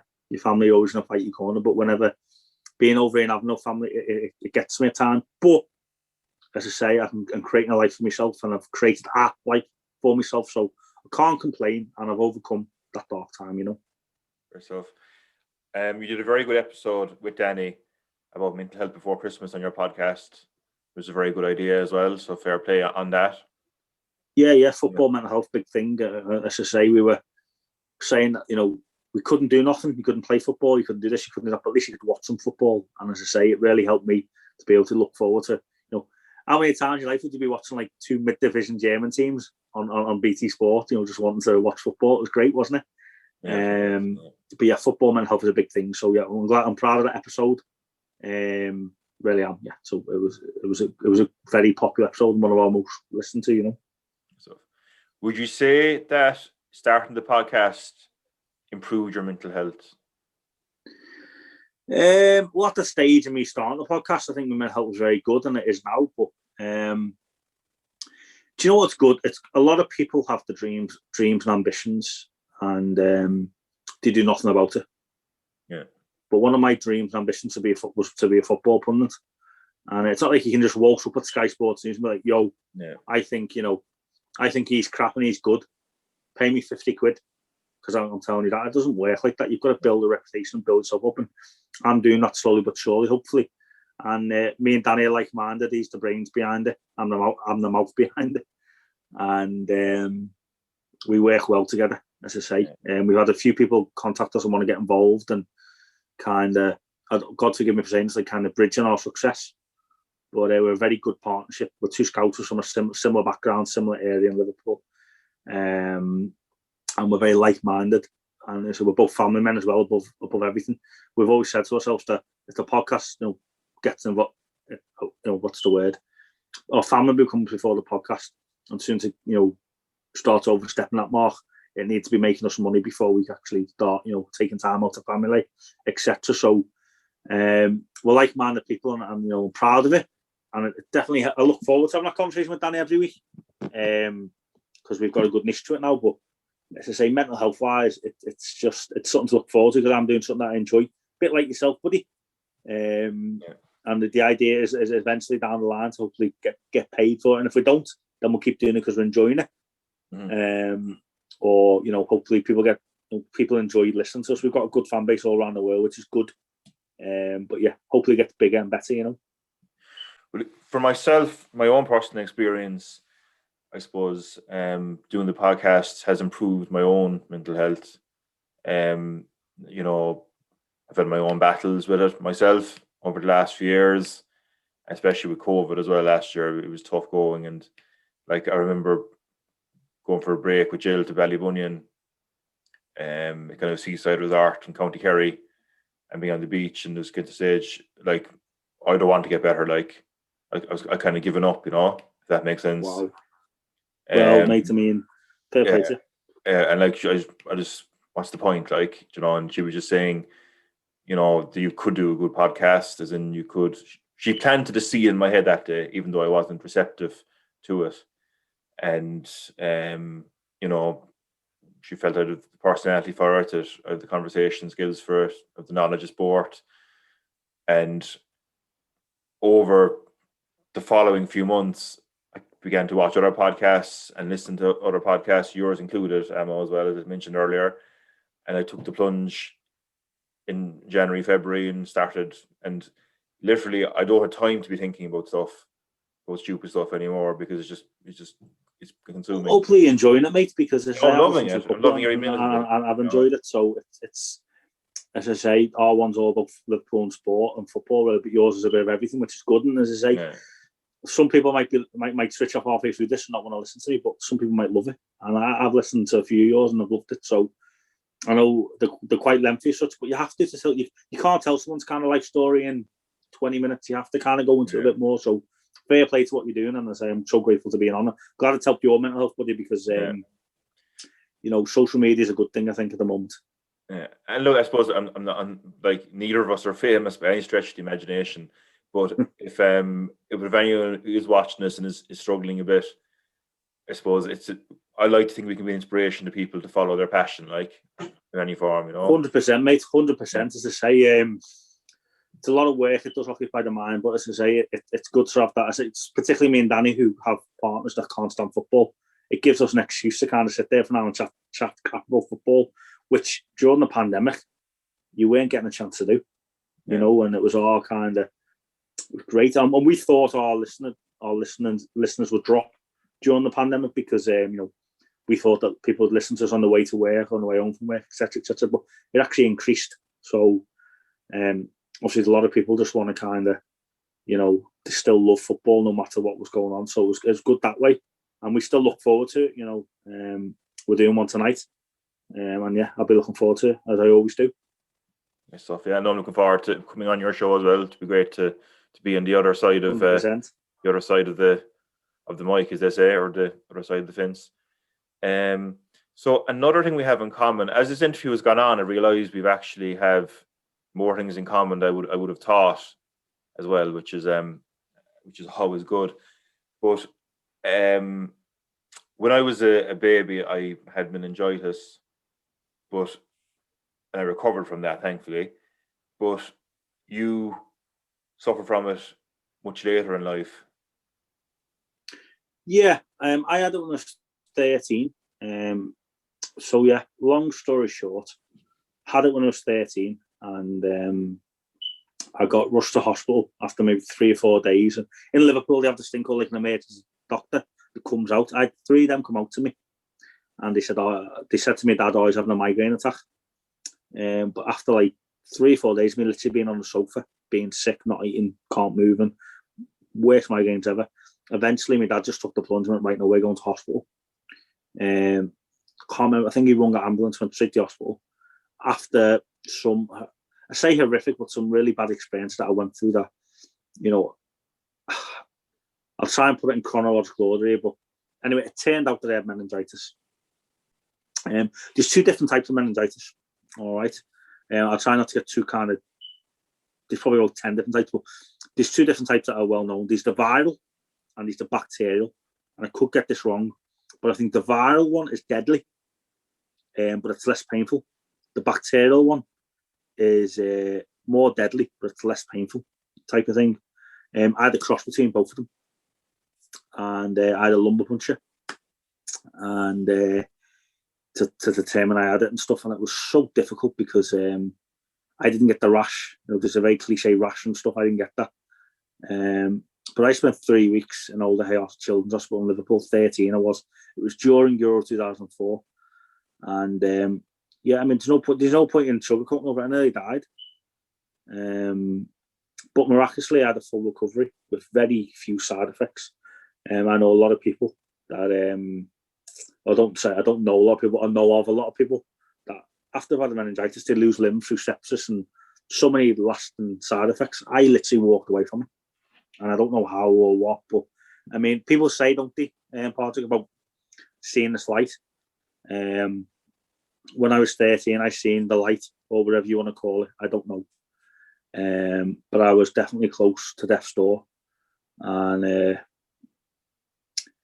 yeah, it's never been asked about it before, but yeah, I had it. I remember it because I was 13. I remember everything about it. I remember people knocking on my door in like the little room I was in, and like saying, "Oh, where?" I remember a girl asked me out when I was 13. She asked me out. She was in hospital too, and she sent a lad in to ask me out when I was in hospital, and he come in and was like, "Oh, such and such. Oh, why are you in?" And I got meningitis. And I remember him just instantly taking a step back. And then no one went near me because they all thought they wouldn't catch it. I remember my dad tells me a story about how someone stopped him in the lift. I was like, oh, he knew him from a kid. Found out he had meningitis, took a step back. I remember going back into school after about 4 weeks off. And as I divulged before, I got bullied a little bit and stuff. And in school, I wasn't really a kid that was loud or anything like that. I was kind of a bit in the background a little bit. And I remember one of the girls shouting out loud, "Oh, thought you were dead." And everyone started laughing and stuff. And that stuff doesn't leave you, you know. It's nasty, you know. Well, it is, yeah, but that's what kids can be nasty. But you hear a lot of people that have been through like kind of life-changing experiences, and you do be a bit more grateful for life. We'll mention the charity stuff in a minute, I'm sure, but I always wanted to give something back, but was never in the right headspace, so I didn't know what to do. But so I've had meningitis. I've lived through it. No side effects, which is I'm so touch wood. I'm so lucky. I wish people could actually know the effect that their words can have. Do you know what I mean?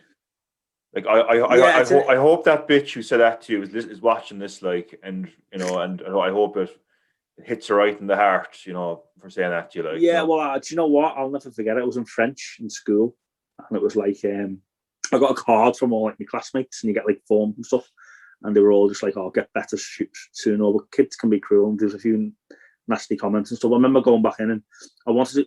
When you go back into school after being off for 4 weeks, you just want to keep a low profile, and then she just turned around in front of everyone. Teacher went out the door to chat to another teacher. "Oh, I thought you were dead," and I was like sitting behind her, and everyone just started laughing. Everyone just started laughing, and it was like, you know, everyone was probably, you know, she could have said anything, and they would have laughed at her because she was popular, and yeah, it does get to you. It does. But I mean, what doesn't kill us makes us stronger, isn't that right, buddy? As I say, I've lived through meningitis. You know, you had it as a baby, which, you know, I've heard a few stories like this. I had it as a baby, and I do feel sorry for them, but you can't remember it, obviously, as well. When you live through it and you can remember it, it's a life-changing event. And it's so hard to sit there and say, oh, well, I remember everything. I don't, because I was that drugged up. I was getting woken up every day at 4 a.m. for me drips. What I do remember, and this is a shout out to my dad, was he had me and my little sister, and he was staying one night in the hospital, and he was staying at home one night with her, because I think me and my dad and my little sister stayed in the hospital for a few days, but then they were like, this is not practical. You can't stay in the hospital, the 3 years in a little room. So my dad was alternating the nights and coming back and forth from the house to hospital. And I always remember that. And at the times like that where you remember, if I had a mum, she'd be there and they could rotate with my dad. And it was just, thinking back times like that, that was quite sad. But yeah, I've lived through it and I'm lucky. It's that simple, really.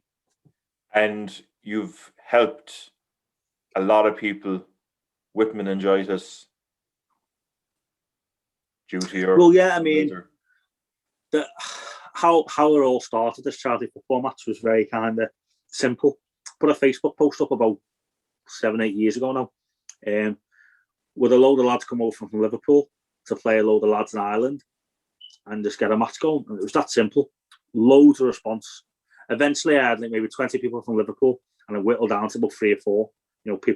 People just be let down. So eventually, right, what will we do? So we thought, you know what? Over in Ireland, one of the things I'll never ever forget, my first ever day in a job in the phone shop in Ireland, I looked out the window, and it was a Monday morning, and there was 2 people from the sesh, from the weekend, as you call it, and one was in a Liverpool top, and one was in a Meningitis top, and they were walking side by side, and they were both stoven and drunk, and I was just like, what? I couldn't fathom. I'd never seen that in my life, because you don't see people in Meningitis tops in Liverpool. You don't see it, and it just stuck to me. So eventually, put a Facebook status up, and I went from like 20 people in Liverpool to about 3 or 4. And the idea then was, right, let's get local people involved. And then eventually someone said, why don't you do Liverpool versus Manchester United fans? And we did it. And then Joe thought, let's do this for charity. And obviously the Meningitis Research Foundation is the biggest meningitis charity, and I had meningitis, so that's what I picked immediately. And we've had 5 years now. It's just a shield that we play for every year. I must add that Liverpool won it 4 times and Manchester United won it once. This is what we play for. There's a girl in Strabane that I didn't know, but a lot of people that I work with and from Strabane and my age knew her, and she sadly passed away of meningitis. And we just thought that we were getting together on meetings, and we thought it would be good to name the shield after her. But she's just I never knew a person, but this goes show that someone that went with meningitis, and she didn't live to tell the tale. I did, so we named it after her, and it just kind of spiraled from them. And we've had 5 years of it. We've raised, I think it's a couple of pence short of £20,000 in 5 years. It's not me that's raised it; it's the people that there's these 5 or 6 people that can get involved every year. I must give them a shout out to Chris Cunningham, Andy McGlinchey, Darren McElwee, amongst others. The partners on you. Lots of people have got involved and have raised a lot of money. It's not me that's done it. I'm just kind of the idea behind it, and I organise it. But so we've raised nearly 20 grand for 20. But I'm so proud of it. It's a great achievement. I've had a Pride of Britain nomination and stuff, which is just beyond belief. And it means a lot to me. And it's something that, being in a small town, I'm known for. A lot of people just know me for that, which I'm quite proud of, because you could be known for a lot of worse things than being a charity football organiser, couldn't you? Yeah. And being a mouth, because that's what I am. But so I had meningitis, lived to tell the tale, done the charity football match. I'm proud of it, and it'll be going on as long as I can do it. As such, this year could be difficult with COVID and stuff, but we're planning for it to go ahead in the August bank holiday weekend this year again. So yeah, I'm proud of it, but at the end of the day, I just see it as do my little bit. I can live to tell the tale, and we create a lot of awareness, for the symptoms of meningitis to get checked out by doing it. And as I say, like everyone says, I'm just doing my little bit. So I'm happy and proud for sure, and it does take over my life when I do it. But it's something that everyone's got the charity close to the heart, and that's just my one. No, fair play. We mentioned earlier that you've a sharp shot. And I'm going to show I'm not going to show our viewers on YouTube evidence of that.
You know, when Liverpool winning, I'm happy, and as I scoring those goals, I'm happy as well because people always describe my game. I'm like the white Emil Heskey. I'm not fast.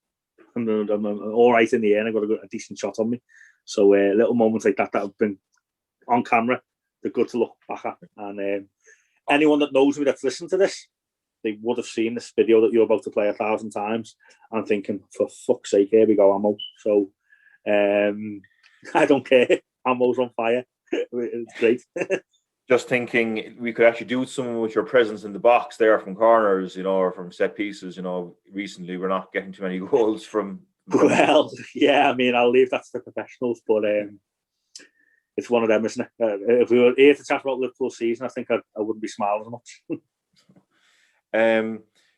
In recent days, you've branched out into BBC Radio 5 Live, and you had a chat with Chris Sutton and Robbie Savage on 606 on Saturday, and you were on the drive. Yeah, well, as I say, I've just made myself known to these platforms, not podcasts and stuff, and they call you and just say, do you want to chat? And you do. And then obviously the one with Tony Lipsy on the drive time and stuff. So hopefully they call me again. They said they would, so let's see what happens.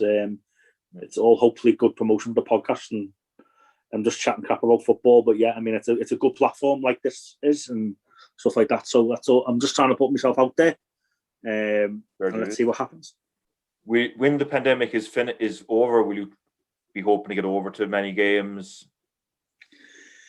Yeah, hopefully. This, as I say, I was saying we had things lined up. There's a few things lined up with the podcast. I don't want to go into too much, but yeah, hopefully we'll maybe filming at Anfield and stuff. So yes, definitely. I'm back in Liverpool next month, I think, for a few days, which I'm really looking forward to. And yeah, I'll be looking to get some games, obviously, when we can. But I mean, I think we're a good while off that, unfortunately. But whenever the time's right, I'll definitely be back at Anfield. As I say, we've mentioned religion, we've mentioned a lot of things, but my church is Anfield, and yeah, I can't wait to get back. Now, I know you mentioned you're quite happy in Ireland, and you want to be buried here and all that. But does homesickness kick in? You know, yeah, of course it does. As I say, me and my dad are like this. Unfortunately, he's been diagnosed with dementia recently. He's had a couple of scares, so I'm really lucky to still have him in my life, to be honest with you. And it's sad, it really is, because he's me everything. But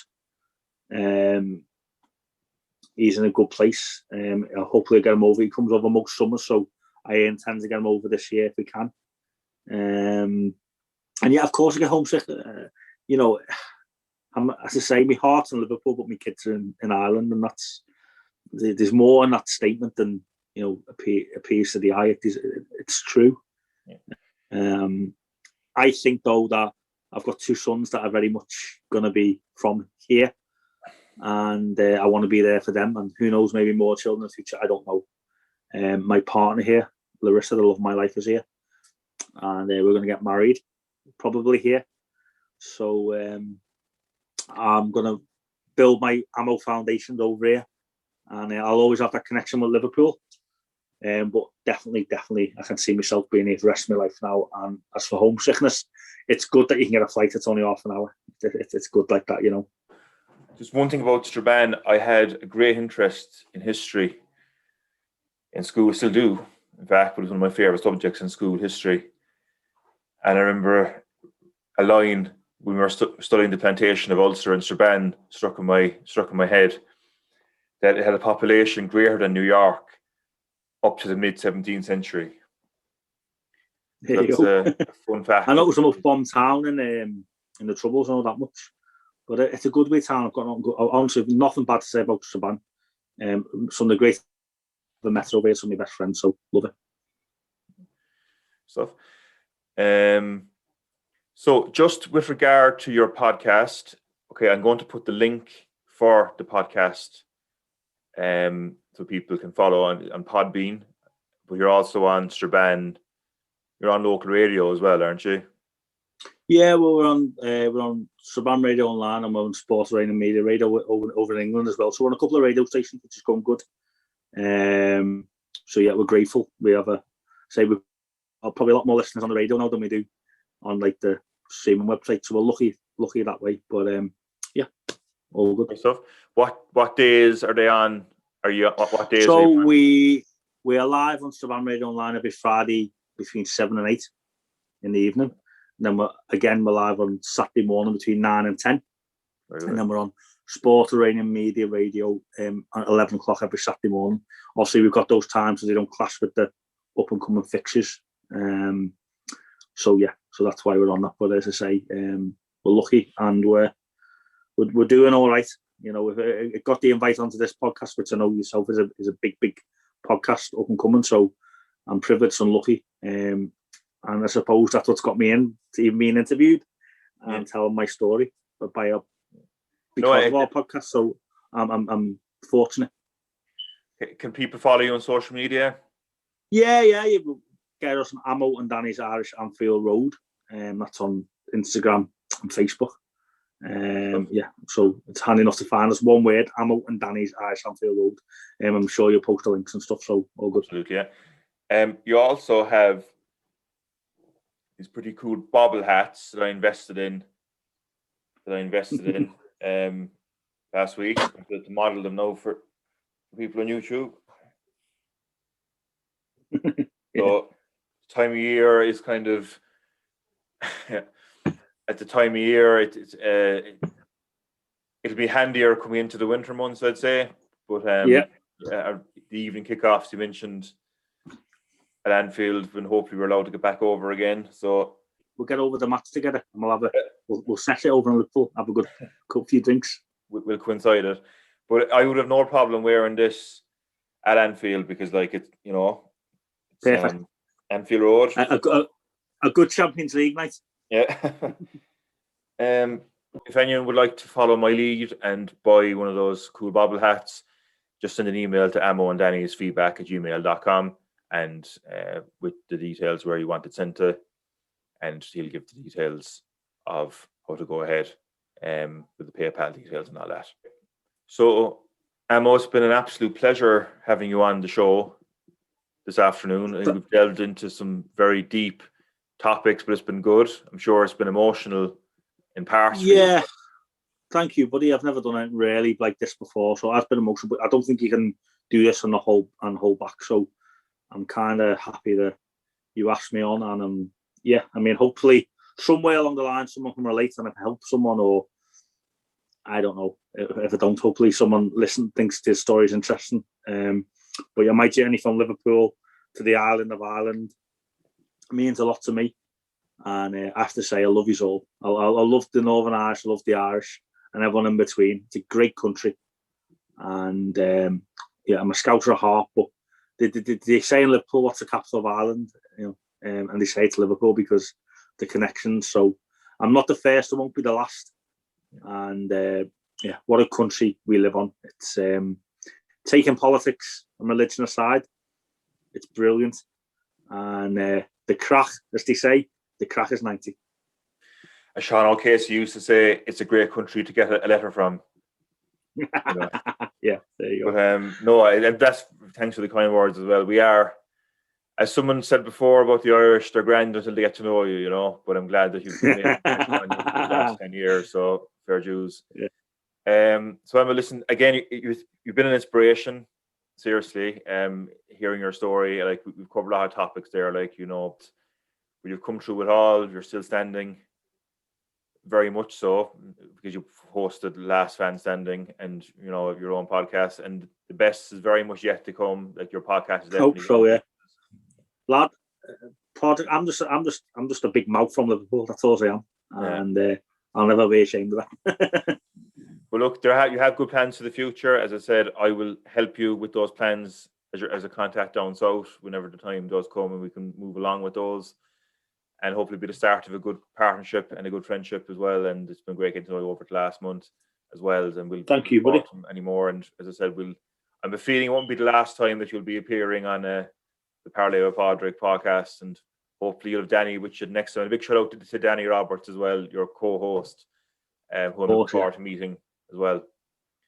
Yeah, brilliant, buddy. And hopefully we can do it face to face one day. Yeah, absolutely. So listen, thanks a million for tuning in, guys, and we'll see you next week on the Parlay with Podrick podcast. Good night. God bless.